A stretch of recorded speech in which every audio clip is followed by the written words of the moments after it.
Tanya Wilson had started a successful septic pumping business previously, but when life got in the way, she had to step away for a bit. I knew the way that I ran a business was completely different than what my competitors were doing. When it came time to launch again, she came back with more knowledge, desire, and revenue than ever before. Listen in. Thanks for joining us, Tanya. What's crazy is we've had way more female guests than male guests, and you're another one. You're another feather in our cap. I noticed that. I was listening to my favorite ladies, Kim and Megan, and I just met Dawn at the Wet Show that I just got back from. So, you hustled to the Wet Show and back, huh? So you were there the last couple days? Yes, we came back yesterday. So it was good. It was very, very good. You're out of Arizona, right? Yes. So you went a couple time zones across, and then that was a quick trip, though. Did you go for the education, the exhibits, all the above? So we flew in Sunday night. We went to some of the classes on Monday because the trade show doesn't open up until Tuesday. So we went to classes on Monday. They were great. I'm also on the education board for KNOT. So we do our annual membership meeting there. And then we also are discussing future shows that are coming up and what we'll be speaking about at those. So sure. It was a quick trip. Did you attend the Macho Award ceremony by chance or no? I did not. Oh, I did actually. Yes, I did too, because that was during the membership meeting. So yes, I did. Pete Lawan was one of the nicest people ever to walk this earth. So I was really glad he got it. That's what everybody said in that meeting. So yeah, he was very, very highly praised. Yeah. Well, I don't know if you know the background there, but he was one of the founders of the Wet Show. Yes. Yeah. I learned all kinds of good stuff. Yeah. When I became a member of the KNOT board, they explained a lot of the history of that stuff. And it's really cool just to even every year you go back to the Wet Show, there's so many improvements and different things that you see, different topics people are talking about. It's not just the good old boys club and we talk about pumping and installing. They really care about running a business now. They really care about how you treat your team. People are being vocal and talking about the needs that they really the wants that they have for needs in their businesses so that they can improve those as well. It's not just one guy in a pumper truck anymore. People are building badass businesses out here, and it's really cool. Well, it hasn't been that for quite a while in my opinion, but at least going back 20 years I'd say. So you own Priority Pumping. Mm-hmm. When did you start that business? So I started that business in 2017. You had background, you were working at or for another pumping company prior to then, is that accurate? Yeah, so in 2009, my ex-husband and I actually moved to Phoenix. I had a 1-month-old baby. I had just had a baby. I quit my job there. We packed up everything. We moved to Phoenix. He was from Phoenix. He actually had learned the trade of septic stuff. And he's like, we're going to go start a septic company. And at first I was like, oh, hell no, we're not. What am I supposed to tell my girlfriends I do? That I own a poop company? I'm not doing this. But he won and we moved. And we started this septic company. So we ran that business until late 2013. And then that business just fell apart. We got a divorce. There was some drug activity going on behind the scenes with my ex-husband that I didn't know about. And all of our stuff just got clipped out overnight. And they said, sorry, you're closing up shop. And he skipped town. And here I was holding this business that I could not run with 2 small kids. I had a 1-year-old and a 4-year-old. So yikes. Sometimes things go sideways. So that's 2013. What did you do then in 2013? In 2013, I took the summer off. I had some money put away. I took the summer off. I was there for my kids. They were going through a traumatic thing too with parents getting divorced. And it was a big thing for me. I lost my job. I lost my income, my business, my husband. It was like the lifestyle just completely changed. So I took a few months off. I just started consulting for some other home service companies. I have a very strong background in marketing, business development stuff. That's what I had done before I started septic companies. And so I actually got recruited from a couple of guys that used to work for me at that first business, and they wanted to start a septic company. So I told them, that's great. I'll help you come on board. I'll help you get this started, but I'll give you 1 year because I'm going to start my own septic company. And they were okay with that? They didn't think I'd do it. What are the barriers to entry in Arizona for starting a septic company? How difficult is the licensing, things like that? It's not. If you're just doing pumping, you don't even need a license other than people that have a CDL license that go out to do it. Wow. I'm Yeah. surprised. Wisconsin is far more stringent than that. But I'm learning that there's a lot of states that are a lot more stringent than that. And I wish there was better like restrictions to just allowing anybody to do things here, just because the it's not very barriers regulated. the barriers to entry for competition are so difficult. Is that, the complexity there? You know what? I never looked at it like that because I knew the way that I ran a business was completely different than what my competitors were doing. My competition is who I was yesterday. There's plenty of people that will always offer the same kind of service as you. And if you continue to just follow in people's footsteps, then you're never lifting an industry because it tends to be just the same old, like, if it ain't broke, don't fix it situation. So Yeah. I think like I just run things differently. I build a great team. I build great culture within my businesses. I do everything digitally. We show up on social media. I know how to market my business. I treat my guys really well. And that was something that people coming in and working for me, they hadn't been in that kind of atmosphere before. Even if it wasn't septic related, but home service related. It's very interesting because I always ask people when I interview them, what's the number one important thing that you need from a leader or a boss in a business? And almost always when I'm hiring field technicians, they say, I just want to feel appreciated and I don't want somebody to yell at me. Well, I think that's at any job. I think the number one thing, there's been studies done even, and people laugh and say, it's like, do you want a raise or do you want to be appreciated? And people say, I want to be appreciated. For sure. For sure.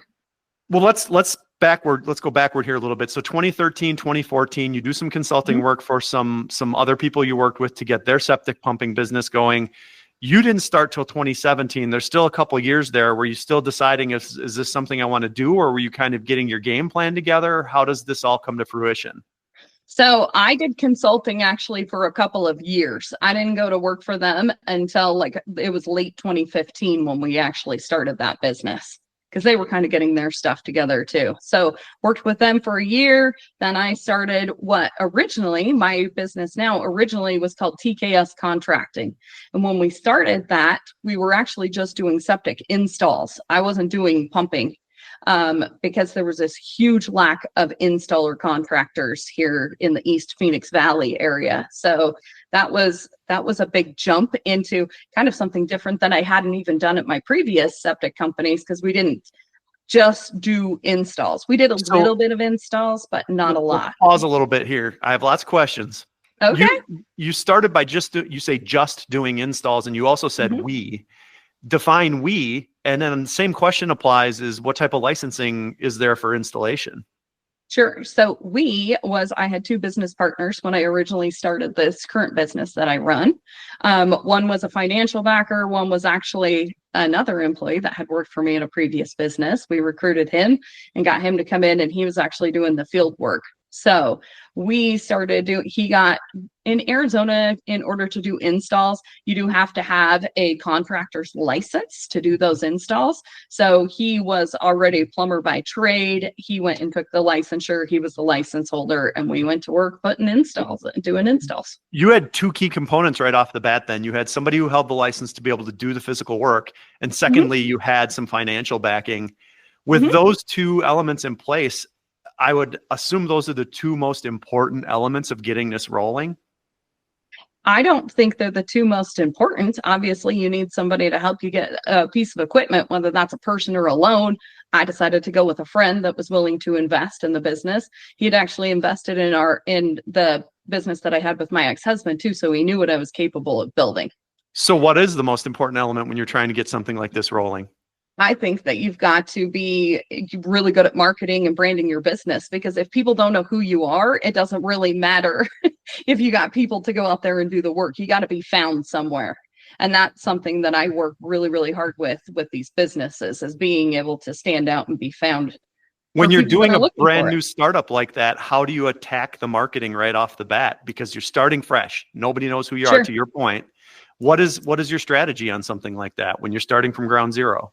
Well, I'm a massive believer that your network is your net worth. So I had a huge network of people that I was already working with in the home service industry. And it's a matter of going to networking events. It's reaching out to people that you know.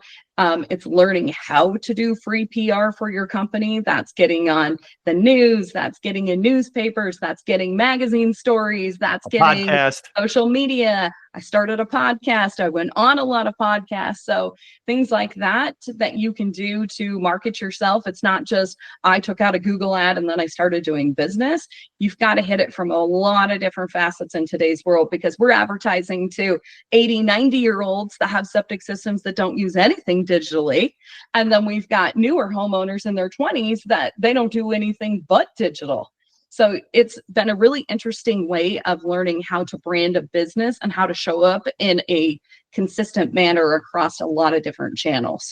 What was the time frame on this scaling up then, from zero, figuring out your marketing, getting all those pieces in place, to it scaling into something that could basically support itself?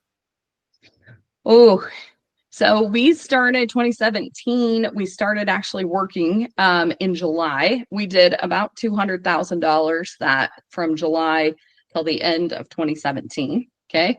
In 2018, we decided we need a pump truck. A lot of the install work we were doing, we were waiting on pump trucks to come. We knew that there was obviously big business here in the pumping stuff. I had already done that. So we actually invested. We bought the biggest piece of crap truck ever. Like, it was barely running. We bought it from a competitor. We only had it for about 6 months. This is everyone's startup story. I love to show the pictures to my team of like, this is how we started and this is how we are now, because it's so cool to see that growth. But we got in there. I mean, that truck, some days I was afraid that damn thing was going to start on fire. It was an electrical nightmare truck, but it worked. And when it did work, we used it like crazy. We later invested and bought a new tank that I had Jerry from Tank World build me. And he put that on that old International that we had. We ran that for about 6 months, and then we had enough money that we could actually buy a new truck. So we took the tank off of that one, we mounted it on a new truck, and that truck still runs as one of the first originals for our fleet today. You said cool. We had enough money. So were you dependent on cash flow at that point, or were you still using financial? Were you borrowing, or how were you making that work? We did a truck lease for that one. Okay. For sure. So you recognized early on that able to do that. You recognized early on that garbage equipment is garbage equipment, and that it was important to have good stuff. Oh yeah. Oh yeah. I always ran like new Mack trucks at my other business beforehand. I knew that, but I didn't have enough money to do that at that point, or enough business credit, or, credit as a business, because we were so young still that anybody would actually lease any of this stuff to us. So we did what we had to do, but it was great. Super early on, you recognized that just quotes, air quotes there, just doing installs wasn't going to cut it. And also you were probably leaving a lot of business or money on the table by passing off or subbing out your service work, which you kind of alluded to knowing right off the bat because you had come from the septic side. How come your business plan right off the bat didn't include a pump truck? Because we just wanted to get in and get started going with stuff. And I only had one guy that was working out in the field, and it was like, you can't ride. You can't be in both. You can't drive the pump truck and be out on the excavator digging septic tanks. So that means not only did you get a pump truck, you had to hire your second employee or third employee, technically, because it was all you were already involved. Yes, we did. And we hired a person that came in and worked really well with us for about a year and a half. Then the business partner that I had that was doing installs decided he wanted to go back and run his family's plumbing business. So he wanted out. So we bought him out.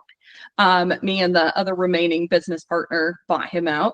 Really, at that point, when I say buy out, it was really like, we just let you go. You're not responsible for anything with this business, because it really wasn't making that much money at that point to be really of value. He just wanted out. This is like 2019, late 2019. Yeah. Okay.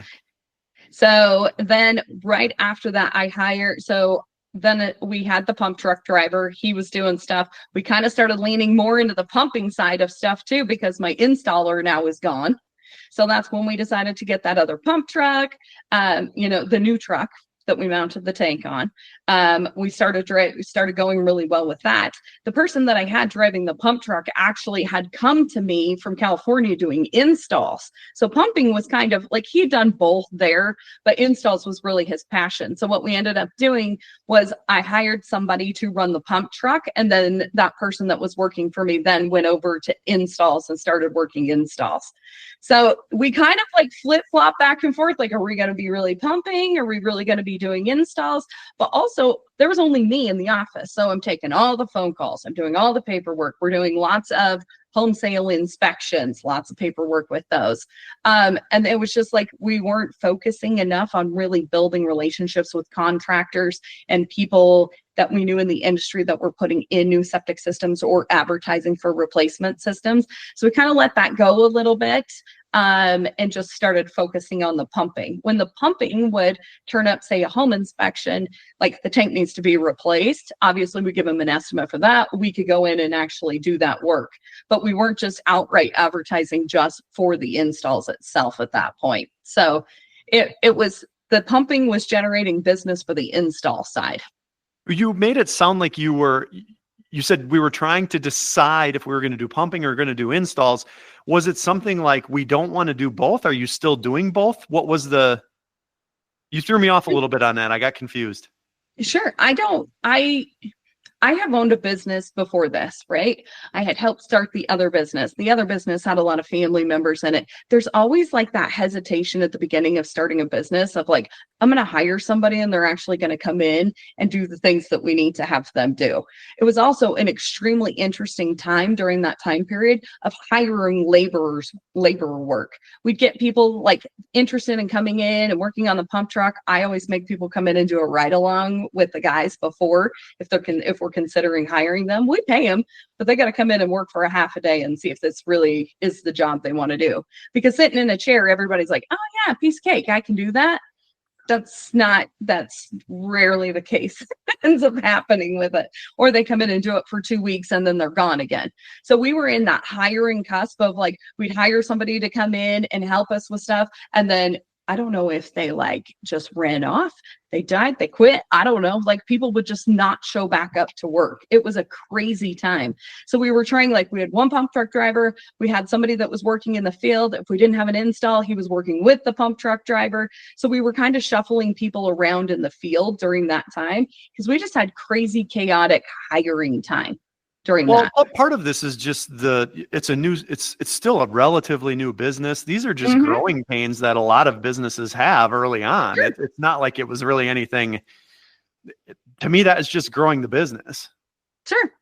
What was your foundation? I mean, let's go way back. Like you seem to know a lot of things coming into this. There had to be a foundation somewhere. Where were you learning all this 15 years ago? I actually learned a lot from when we started our first septic business. I did a lot of research. I listened to a lot of live phone calls, when my ex was on the phone with people. That's how I learned about septic systems. I educated myself on a lot of those. I went to the not training for septic inspections. I was trying to learn as much as I possibly could, digging into information that our counties provided as to how septic systems work. I taught myself a lot of that by just doing a lot of research.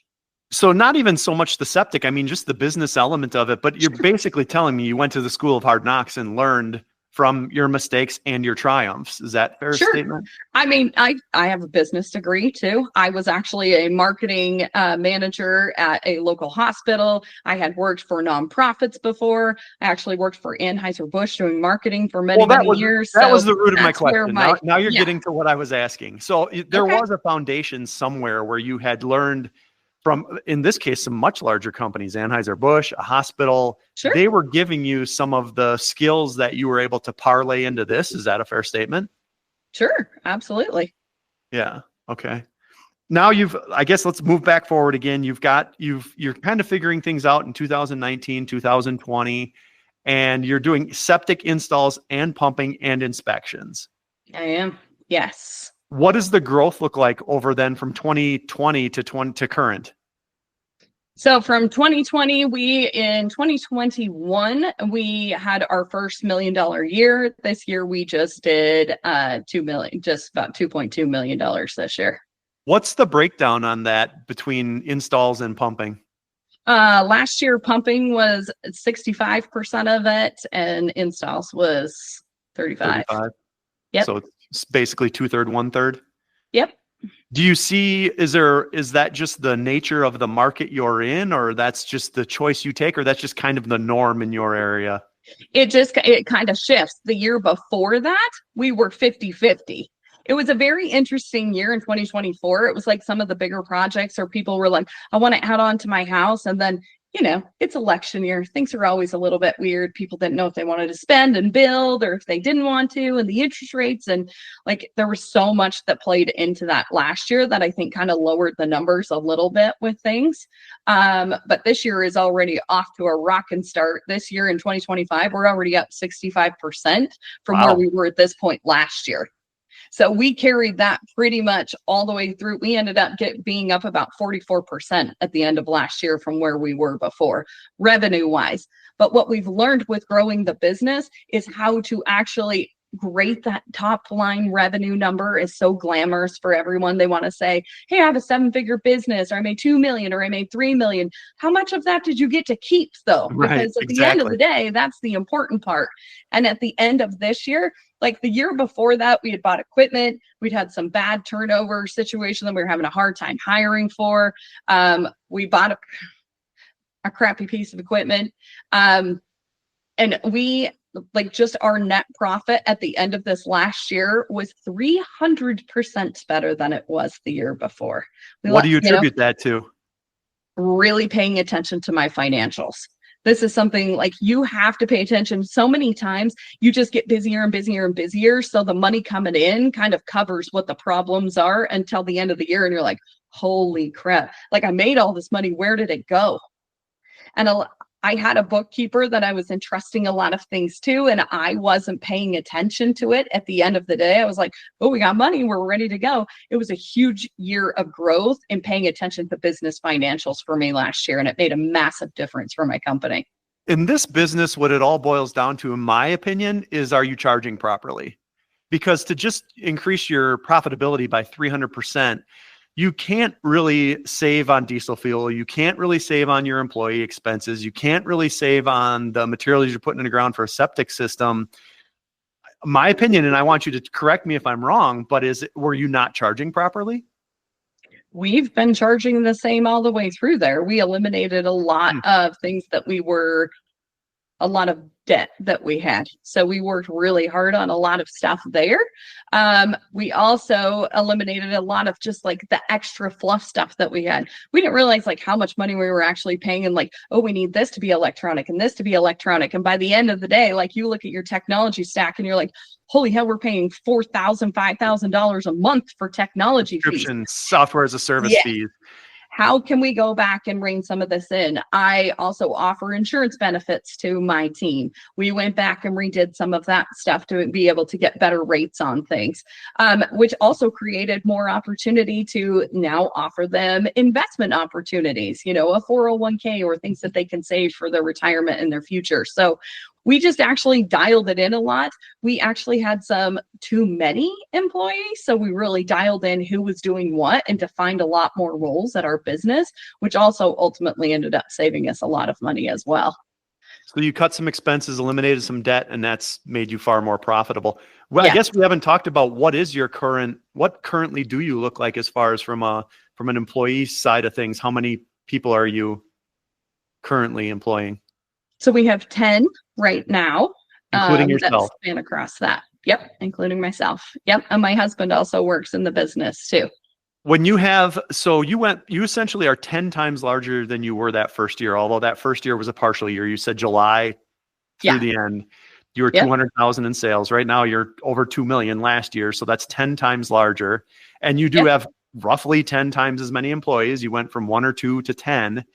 Yep. Where do you see, how do you determine when it's time to hire? When I can obviously see you can tell when it's time to hire when things start getting dropped. And what I mean by that is You have put too much on one person. And we have infamously done this, like in our office, people will be like, oh, I'll do that. I'll do that. I'll do that. So I had somebody that was working in my office that was doing septic permitting, taking care of all the install calls that came in. Those can be quite time consuming because there's a lot of information for stuff with that. She was also answering phone calls for our pumping side. She was overseeing the other person that was doing that. And at the end of the day, like, she's working all these extra hours trying to get done and things are still not getting done. So now it's time to sit down and be like, okay, more defining what those roles look like. And then you can say, what are you actually doing? What I have them do, like, what are you actually doing this week? And they write down all the different tasks that they have. This is what your job really was supposed to be. We need to hire for this other person for all these extra tasks that you're putting on.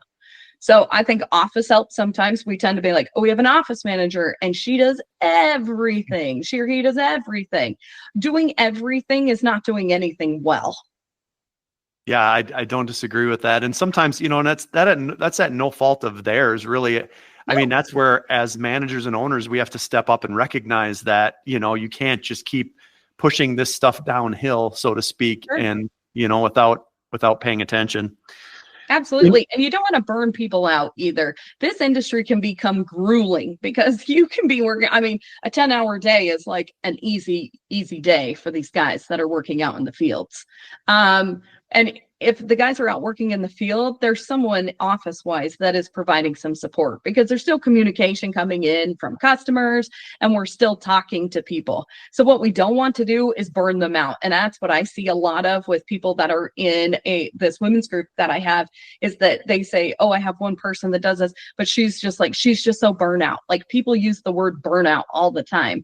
And as leaders and as owners, and like, you're the one that's in charge there. Don't allow. So you mean, overworked? Yeah, right. Yes. Because that's when people quit, and you want to keep those people that you've worked so hard to educate happy and engaged, and they will do anything for you when you start taking care of them. And that's where a big shift has been for me, is I don't have really a lot of day-to-day roles in the business anymore. My job is to take care of the people that work inside of my company, because when I take care of them, they take care of all the work that needs to be done and the customers out there. And that's revealed in the ridiculously good reviews that we get that come in on our team. We get personal emails sent directly to me, just the appreciative of how well the team communicates and how well things work. So if you don't have somebody that's focused on the people working in your business, that is one of the biggest things growth-wise I would tell people to focus on earlier. Yeah, that's a very common theme in almost every podcast we do, and anything I've read or listened to over the last 30 years of doing this. Where do you see yourself? I think you already said you're up 65% on, did you say this year? Yeah. So you're up 65% this year. What do you attribute that to?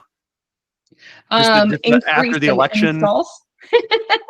It's amazing. It's like install projects that were kind of like hit pause, all came to life like at the beginning of this year. So installs, it's been an increase in install revenue coming in. We also purchased a new pump truck at the end of last year. So now I have 3 full-time routes going. So that definitely increases revenue coming in as well. What do you see happening over the next couple of years? Are you going to concentrate on what you're doing and just keep growing it that way? Or do you see some new opportunities in other avenues, portable restrooms, anything like that? What's your plan? Sure. So we are actually really excited about something that's rolling out here at the beginning of March, which is just 8 short days away here now. We are actually going to be franchising the model that we have built here at Priority Pumping. So we have filed our FTD, and we will become one of the very first septic franchises available in the United States. Wow, that should be interesting. That is a lot of work in itself, because once you start taking on franchisees, you're essentially handing them their entire business model. Is that something you'll offer nationwide, or are you doing this in close proximity, or what's the plan that way? So right now we are based out of Texas and Arizona. So those are going to be our 2 primary focuses for the next couple of years. But yes, it will eventually be nationwide. That's what our goal is to take with us. Exciting. Good for you. So when you think about this business, are you, 10, 15, 20 years from now, are you building this business for succession, or are you building it for acquisition? I am definitely building this business for acquisition. I have built this business with a great set of systems and processes to be able to, one, my big dream was to be able to franchise it, which is super cool that that's coming true. But it also is my big dream to be able to one day be able to sell this business and that next plan for me is to be helping those other businesses be able to start within the franchisor model. So I really love coaching business owners. I really love to see them come in and get started with things and get their business up and running, teach them just little tiny tips and tricks that they can do and turn on really easy inside of their business so that they can take it to the next level. So I'm really excited about being able to do business development with all of our new franchisee partners as they will continue to come on. And so that's one of my biggest things. I'm not sure if I eventually want to be able to sell this business, but again, it's one of those, it's built to sell because I'm removing myself as somebody that's in there. It's something that can be easily transferable. Being part of the franchise network is going to also give me a lot more exposure and availability to people that want to buy the business because there's great support behind that. So we'll kind of see how it goes, but I always build it for acquisition. Exciting things happening at Priority. I definitely appreciate you joining us today. So Sure. thanks for your time. Yes, thank you. I appreciate it. Follow up with Tanya and her quest in franchising the septic service industry at PriorityPumpingAZ.com. Please be sure to like and subscribe to this channel to keep more great business owner interviews coming your way.